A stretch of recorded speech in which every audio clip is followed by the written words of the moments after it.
Bonjour, mon nom est Michel Bougie. Bienvenue à une autre émission de Ligne Directe. Aujourd'hui, en compagnie de pasteur Jeffrey Lorrain, nous continuons notre étude sur l'idolâtrie. Bonne écoute.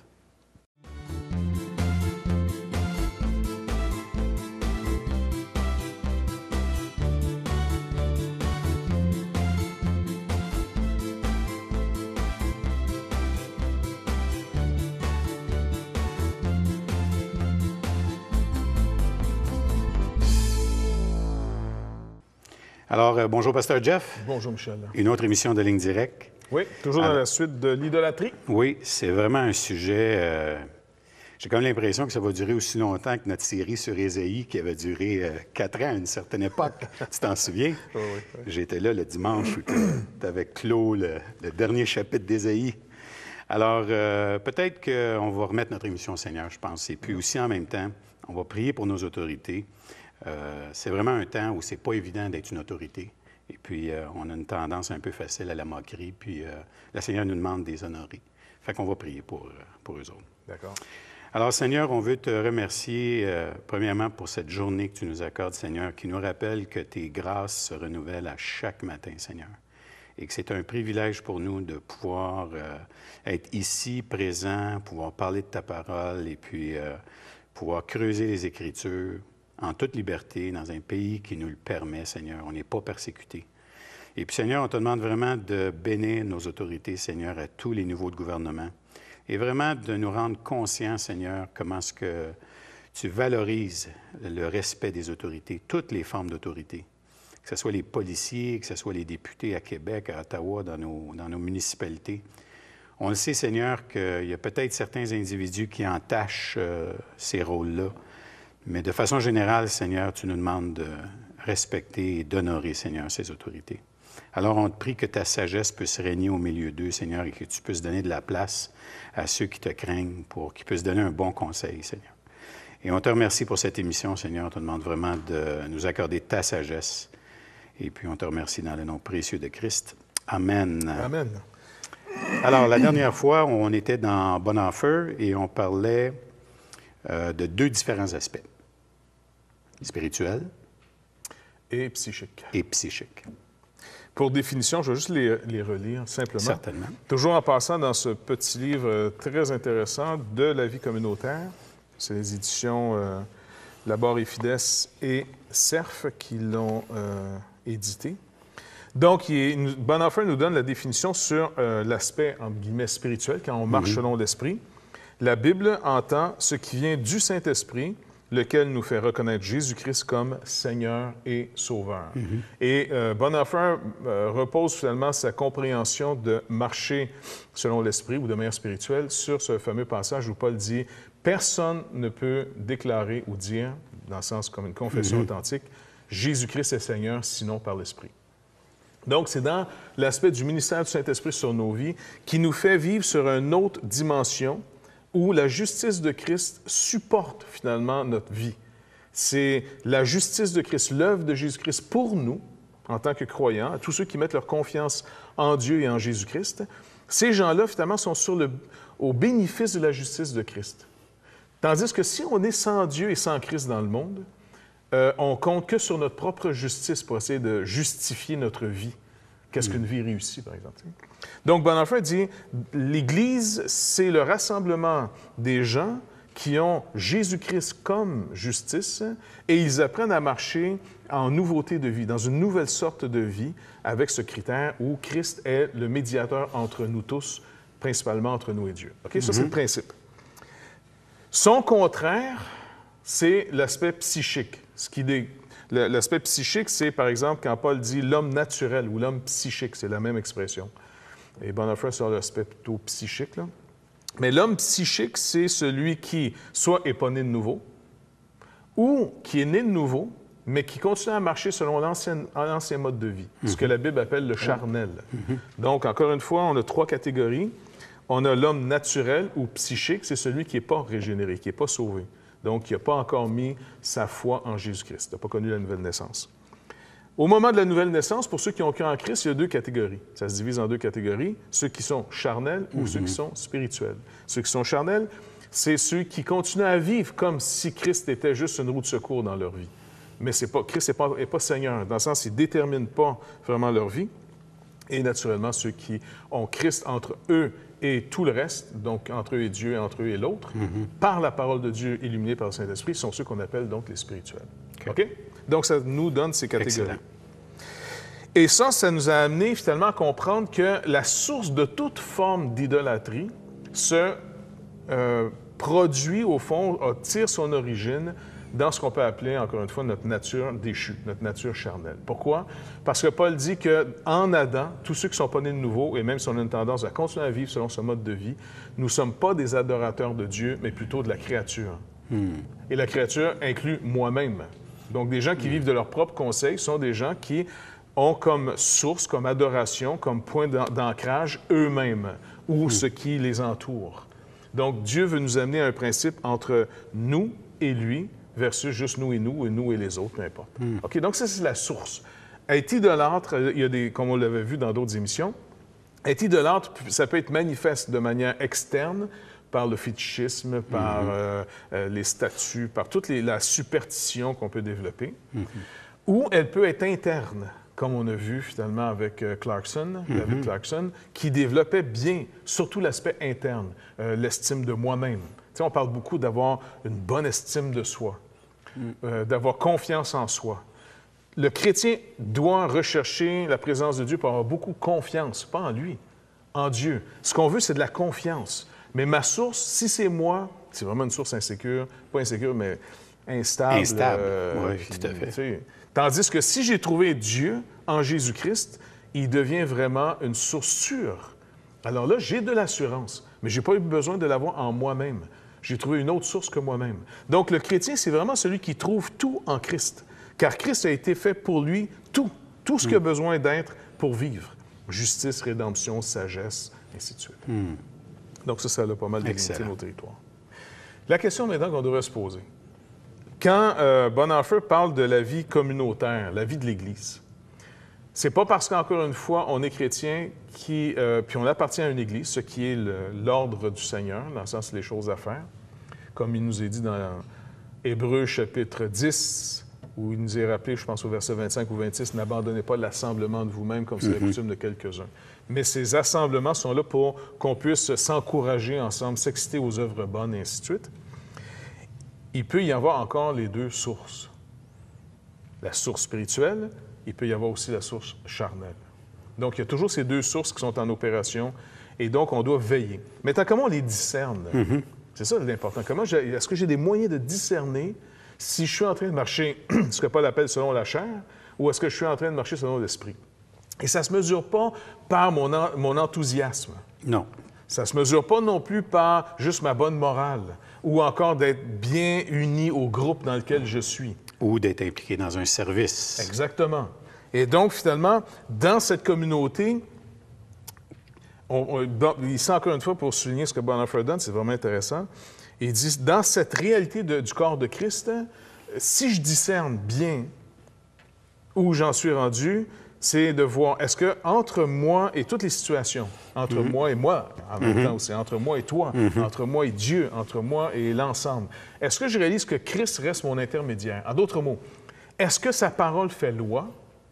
Ou est-ce que je suis dans un rapport où, dans certains cas, je laisse la parole de Dieu être entre moi et mon prochain, elle juge la relation, mais dans d'autres relations, par contre, j'ai exclu la parole de Dieu parce que là, j'aime trop.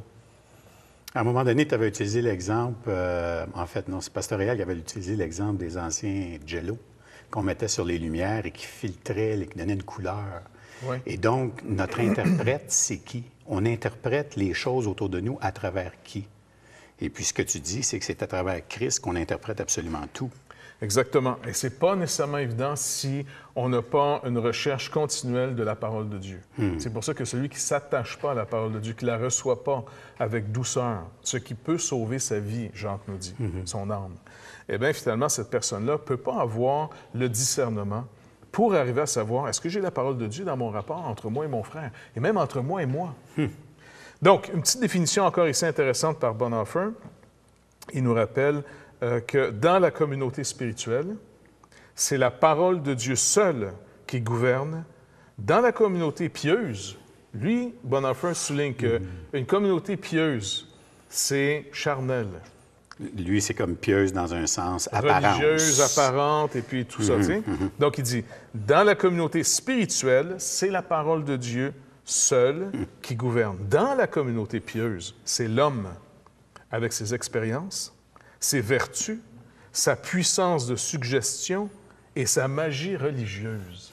C'est bon, ça? C'est bon. Qui, à côté de la parole de Dieu, prétend encore commander. Il dit, c'est là, c'est la parole de Dieu seule qui oblige dans la communauté spirituelle. Ici, dans celle qui est pieuse, des hommes prétendent, en plus, nous lier à eux-mêmes. Donc, on est presque rendu en mode gourou, là.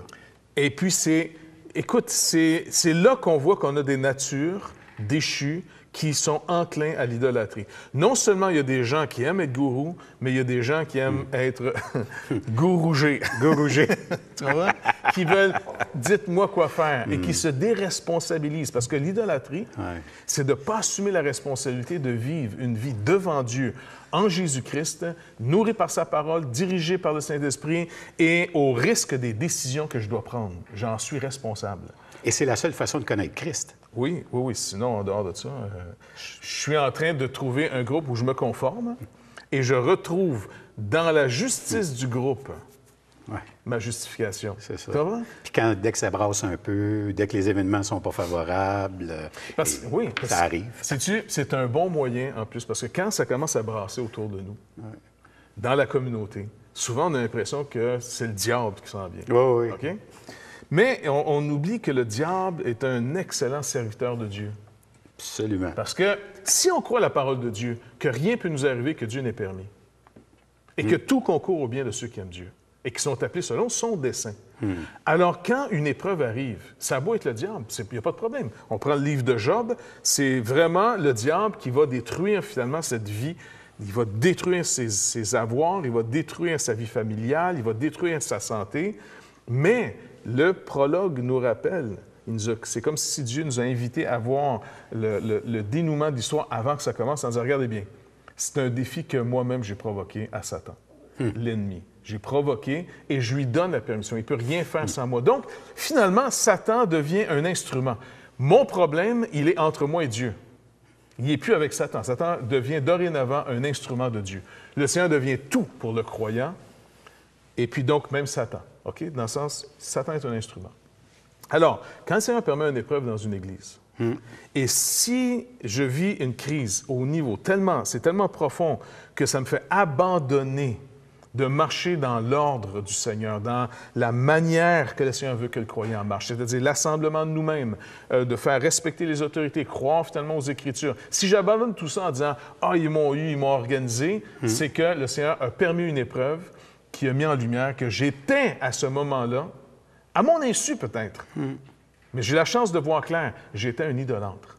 Je n'avais pas mis ma confiance en Jésus-Christ, mais soit dans l'Église, dans l'organisation, dans le pasteur, dans je ne sais pas trop quoi, mais je ne l'avais pas mis en Christ parce que je ne continue plus à marcher dans les voies que le Seigneur a tracées.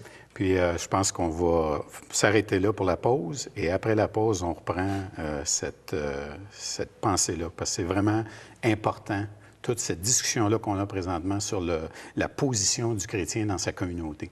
Alors, on vous revient tout de suite après cette pause.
retour de la pause. Alors, Pasteur Jeff, on va continuer dans cette discussion-là où tu nous parles vraiment du chrétien qui peut se retrouver dans une communauté, mais d'un point de vue charnel, ou il se retrouve dans la communauté d'un point de vue spirituel. Oui. Puis les bases sont complètement différentes. Oui. Et puis dans le sens que si on part tous avec l'idée qu'à moins que le Seigneur m'accorde la grâce de voir clair, à cause de ma nature déchue, mais par contre, j'ai été racheté de cette nature déchue et de ses conséquences, néanmoins, je pars à partir d'un point de vue idolâtre. Ça marche? OK, ça, c'est normal. C'est pas grave.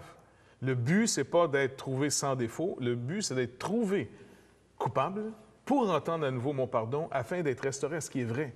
Moi, ce que je veux, c'est que la vérité, au fond, puisse pénétrer mon centre de référence pour que là, je sois dégagé de ce qu'avant j'appelais normal.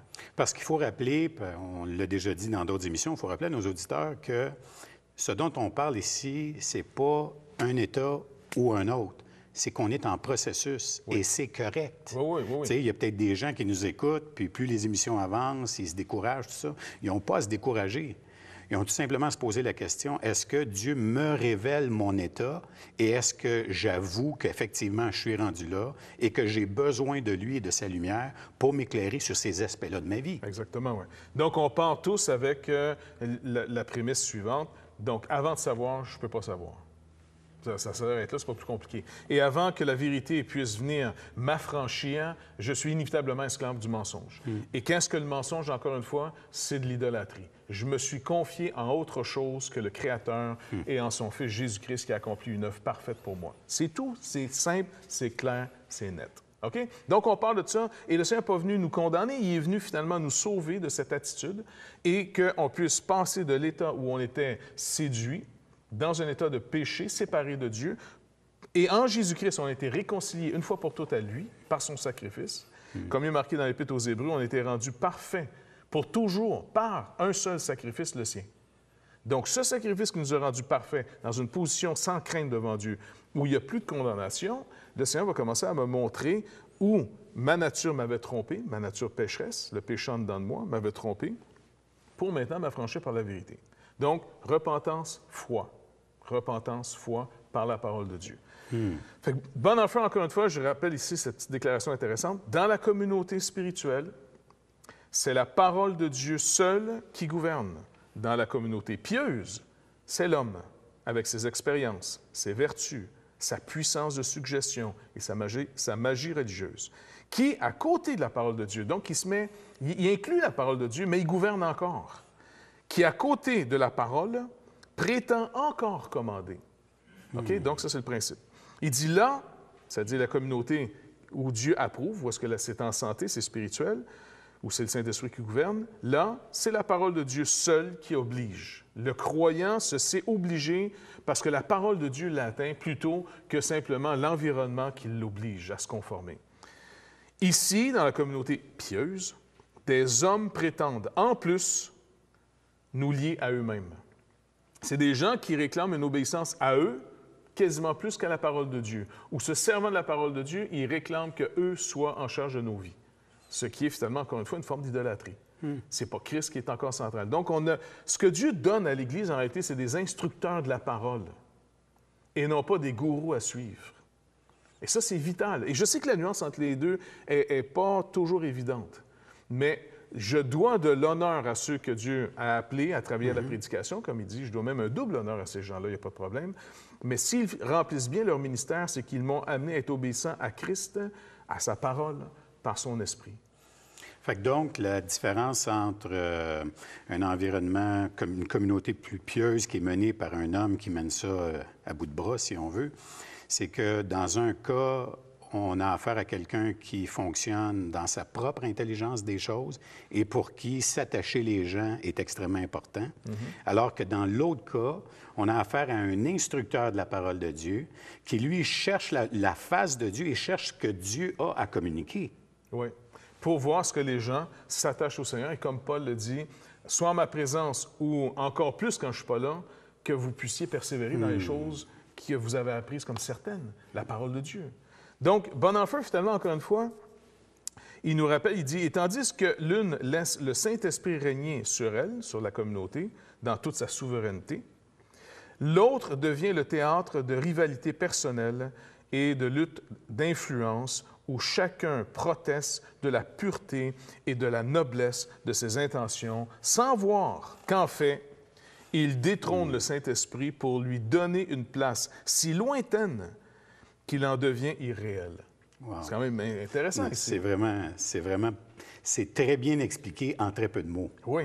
Donc, quand on reprend ce principe-là, si je suis donc dans une relation où est-ce que je me sens en rivalité avec les gens, je veux avoir la position, comme il dit, c'est vraiment bon, il en disant, tu sais, dans le sens de, ça devient le théâtre de rivalité personnelle et de lutte d'influence où chacun proteste, tu sais, vraiment argumente sur la pureté et la noblesse de ses intentions. Et en passant, probablement en utilisant les Écritures. Bien sûr.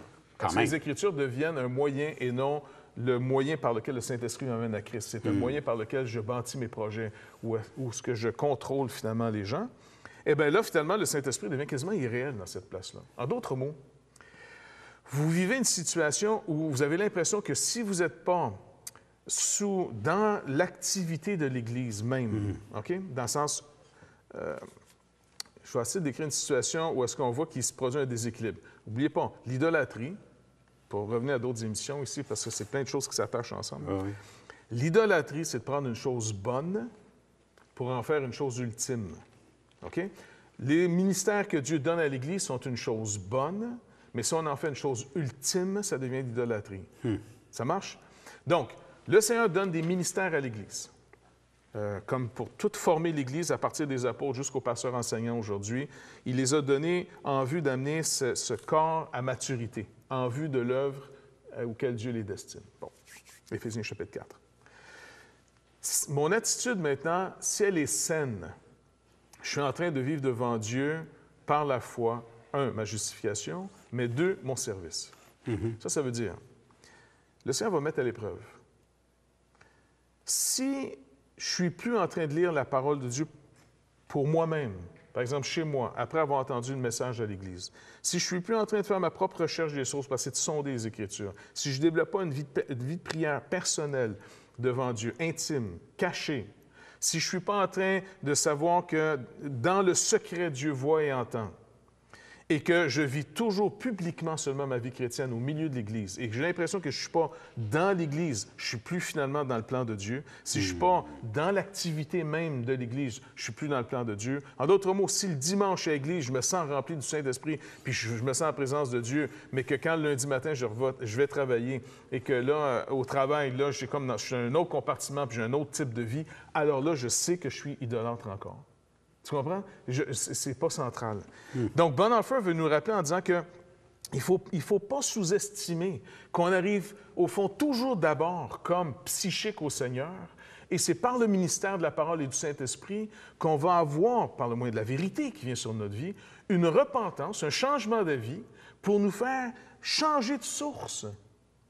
Et si ça se fait, alors là, que ça aille bien à l'Église ou que ça aille mal à l'Église, bien écoute, je continue à marcher avec le Seigneur. Il y a des temps où l'Église m'est très profitable, il y a des temps où c'est moi qui est profitable à l'Église parce que je couvre, je prie pour elle, j'essaie de conseiller si je peux être utile, ainsi de suite. Et je ne trouve plus ma valeur dans ce que je fais. Ça, c'est un signe très important. Ça, c'est un signe important, oui. Ça, là, quand un croyant là, commence à...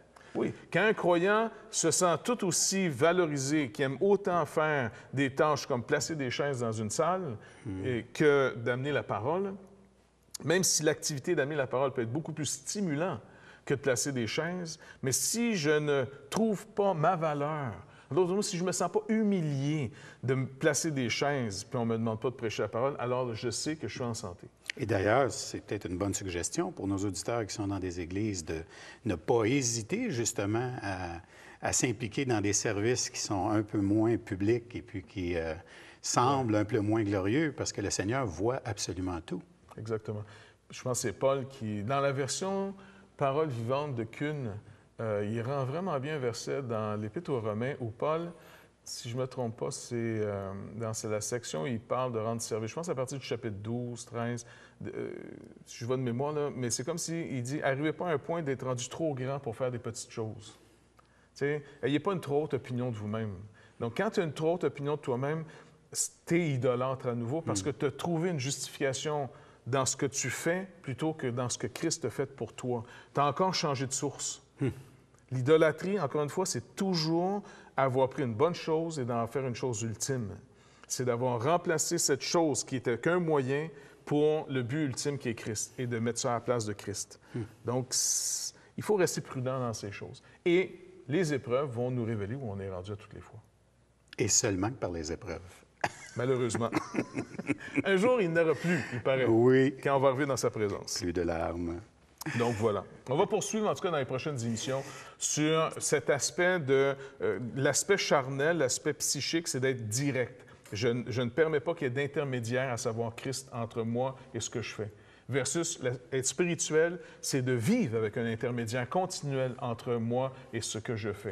Puis peut-être aussi, dans la prochaine émission, on va aborder ça, toute cette attitude que j'ai quand je suis à l'Église. Je pense qu'il faut vraiment continuer parce que ça révèle vraiment, est-ce que je suis disposé à entendre le pasteur, même si le pasteur est dans un mauvais moment, par exemple, parce que je suis disposé à dire à Dieu, Seigneur, tu es capable de parler. Quelles que soient les circonstances, tu es capable de parler. Si je me place devant toi pour t'écouter, tu vas parler. Si on arrive avec cette attitude, si j'arrive à l'Église, j'ai un papier, j'ai un crayon, je suis prêt à prendre des notes, que je vais réviser par après, tout ça. Déjà là, l'attitude, le Seigneur voit ton attitude. Et le Seigneur peut parler à travers des circonstances parfois qui sont extrêmement difficiles, peu favorables. Il n'y a pas vraiment de limite pour le Seigneur. Exactement, c'est bon ça. Alors, excellent. Alors, merci d'avoir été avec nous pour cette émission de Ligne Directe. On vous rappelle, labibleparle.com et toutchrétien.com pour retrouver nos émissions. Et puis, il nous fera plaisir de vous revoir la semaine prochaine.